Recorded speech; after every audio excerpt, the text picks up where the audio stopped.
Aminado ang bagong talagang branch manager ng Prime Water Camarines Norte, Engineer Johnson Chan, na tatagal pa ng 2 taon bago magiging maayos at sapat ang supply ng tubig sa mga lugar na kanilang siniserbisyuhan. Sa pagharap ni Manager Chan sa sangguniang panlalawigan, ipinahayag nito na aabot pa sa 2 taon ang pagtitiis ng kanilang mga consumer dahil sa ginagawa pa ang mga proyekto para sa maayos na supply ng tubig ng Prime Water sa kanilang mga konsumidor. I'm Engineer Johnson Michan po. I'm the previous branch manager of Iriga City Water District. And na-transfer po ako dito nung last July 21. And 1 month pa lang po ako dito halos. And I'm a civil engineer and master plumber by profession.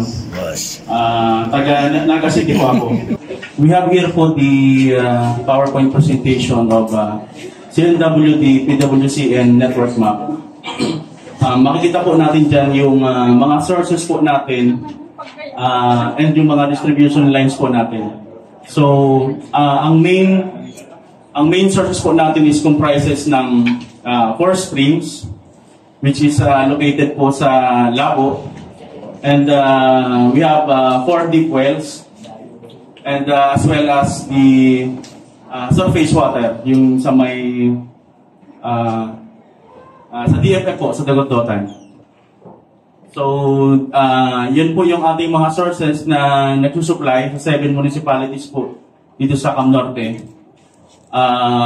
Like sa Daet, Basud, Mercedes, San Vicente, Binsons, Talisay, and Labo. So, pakita lang po namin yung spring production natin. So, makikita po natin dito yung lowest yung spring natin by July up to October. So, dito po tayo nagkakaroon ng problem sa supply.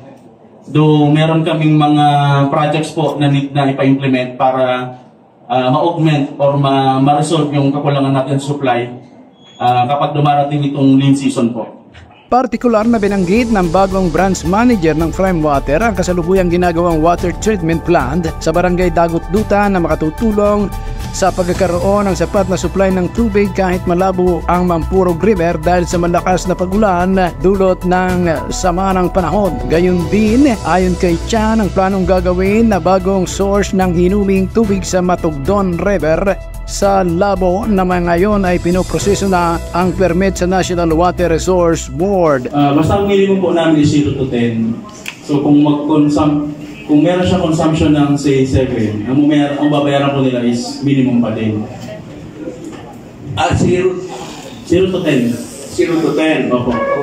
Ang consumption po niya ay 2 cubic lang at yung pinakataas ay 5 cubic.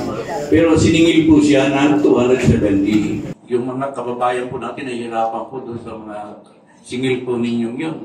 Na mga minimum tapos wala naman supply ng tubig. Anong ginagawa natin doon?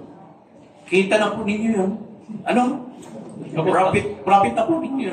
Samantala, hiniling naman ni Bukal Pulgache, chairman ng Committee on Public Utility ng Sangguniang Palalawigan, na dapat ay alisin na ng Prime Water ang minimum charge sa mga lugar na hindi maganda ang serbisyo ng tubig. Sinagot naman ito ni Manager Chan na sa ngayon ay pinapatubad ng kanilang kumpanya ang patakarang pagsingil ng aktwal na konsumo sa mga lugar na problemado ang supply ng tubig. Isinusulong din ni Bukal Gache na dapat ay ibalik din ng Prime Water ang siningin nitong 20% increase sa taripa ng tubig dahil sa may utos ang hukuman na ipatigil ang naturang dagdag singil. Nangako naman ang bagong manager ng Prime Water na ipapaabot niya ang kahilingan ng ito ni board member Gache sa kanilang pambansang tanggapan. Para sa totoo, Balitang Banwaan, Ricky Pera, MBTV News.